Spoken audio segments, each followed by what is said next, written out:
Hey Calibrate Tools family, welcome back. Today we're going to troubleshoot a junction box. Now if I recall correctly, white is neutral, green is ground, or bare wire is ground, and black is hot. But is it going to be that easy? Stick around, I'll see you right after this.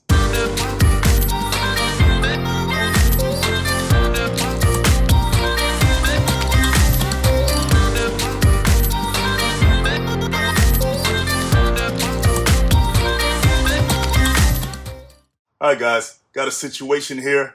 I got a junction box with some wires coming out of the ceiling. I got one here and I got one over there. Whoever painted the ceiling painted over the wires. They didn't cover it up. So now I got to figure out what's hot, what's neutral, what's ground. So there's a couple of ways you can go about testing these wires. Number one, you can use a voltage detector, okay? This can detect the voltage coming out of a hot wire. Technically speaking, it can detect or identify alternating current coming out of a outlet, a switch, wires without direct metal-to-metal contact. So it doesn't have to touch the actual bare wire to detect voltage. That's why they call it a non-contact voltage detector. So this non-contact voltage detector is battery operated. So in this particular model, you depress this tab on the top of the pocket clip right here. And then you just push up on the pocket clip. And then you can remove this portion and you can see that there's two AAA batteries that you have to install. Once you got your batteries installed, if they're not installed already, you just press this button here on the top. Once you hear that beep and you see that light flash, it's ready to use. And to turn it off, you just press the button once again. And if you forget to do that, it'll power itself off. All right, so when you're using a non-contact voltage detector, you want to make sure that the circuit breaker is on because you are going to be testing the wires live. So all you have to do is bring the tip of the detector near the wire. You can even slightly touch the insulation if you want. So on this wire, there's no beeping, nothing sounding off. You're not getting any response from the detector. So that should tell us that's not the hot wire. Let's try this one.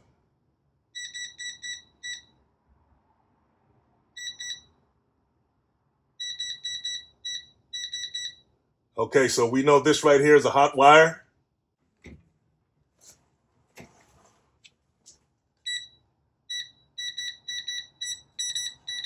This right here is another hot wire.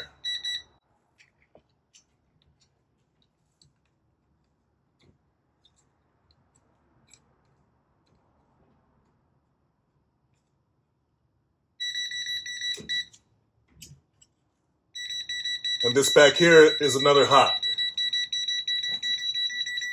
Now you can't have multiple hot wires coming from a junction box. They have what's called a switch loop where two wires can come down to a wall switch and back. In both cases, both a black and a white wire may be hot. The white is used for the second leg or as a second hot, not neutral. That's why you should never assume white is neutral all the time. It can also be wired for a three-way switch where it's set up to have multiple hots in the same box using a traveler wire setup.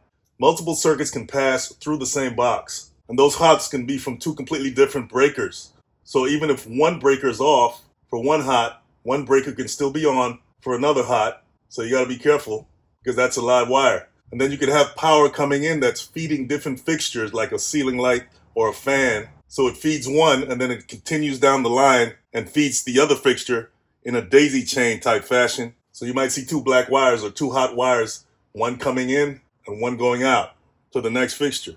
So basically, you want to test each individual wire to make sure you know what's hot and what's not. So in that case, you want to turn the breaker off, go back and test each wire and make sure that they're dead before touching anything. That's the only way you're going to know if the wires are coming from different breakers or different circuits. Some electricians say turn off the main breaker so you won't have to worry about all of that. But when you're using this, the breaker has to be on. So we identified our hots with the detector. This is probably the safest method because you're not really touching anything. But once again, the breaker has to be on to do it. All right, so the most reliable method is to use a multimeter. Once again, the power or the breaker has to be on. 120 volts should be coming out of a hot wire. A neutral should read 0. And the ground, which I don't even know if there is a ground, should read 0 volts as well. So I'm going to go ahead and turn my voltmeter on and switch it to 200 volts AC because we're testing for alternating current. That's current coming out of an outlet. We only have the option of 200 volts AC or 600 volts AC. You don't want to put it on 600 because that's too high.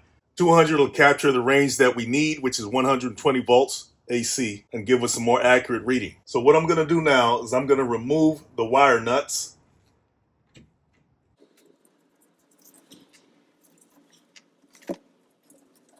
Now, I don't see a ground wire. A ground wire is usually a green wire, but we can't tell because of the paint covering the wires. But what we can do is we can put one probe against the junction box and use that as a ground. So let me see if I can see that there.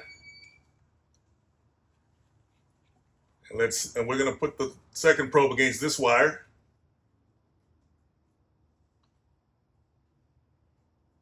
I'm not getting 120 volts. All right, guys, so I'm not getting 120 from this wire here that's supposedly hot. It's actually acting like a neutral. But the wire is dark colored. It's just about black, which means it should be hot. Now, if we look at this one, the tip of it's white, so we know this is neutral. The detector told us that it was. If we put the probe against the metal box and then we touch it, we're not getting anything. So I'm going to scrape some of the paint off of the box because the box was covered with paint as well. So that could be messing with the transmission of voltage. Let's try this one again. If I can get it on the bare box. Still around 5 volts, which tells me that that's acting like a neutral. It could also be that that box is not grounded either. Let's go ahead and test this other hot. Same thing. Now that looks like 2 black wires wrapped around each other, which tells me that's possibly a daisy chain setup like we discussed earlier, where power is coming in through one hot and leaving out through another hot, or maybe this way, going that way. That's why they're twisted up together, feeding another fixture. Now I don't have access to the breaker. That could be the issue, because if the breaker's off, then I would get that reading, that false reading of 5 volts on a hot wire. But I have other fixtures that are on in this room that I would assume that's connected to this same junction box here. Maybe, maybe not. These wires on my multimeter are too short. Otherwise, I would connect it to a ground in a nearby outlet, but they're too short for that. Because I don't know if this box is properly grounded, and I don't see any bare copper wire or green wire to tell me that it's a ground there. Now, once again, even though it was paint on there, we can tell that this is a dark black wire by the tip here. You can see the darkness kind of peek through the paint there. And on here, this is a white wire. You can see the white tip at the end here that the paint didn't get to because of the wire nuts. And back here, that one right there looks greenish. Is that a ground? Looks like it could be, but when we ran the volt tester, it gave us a reading. It started to beep. A ground shouldn't beep at all.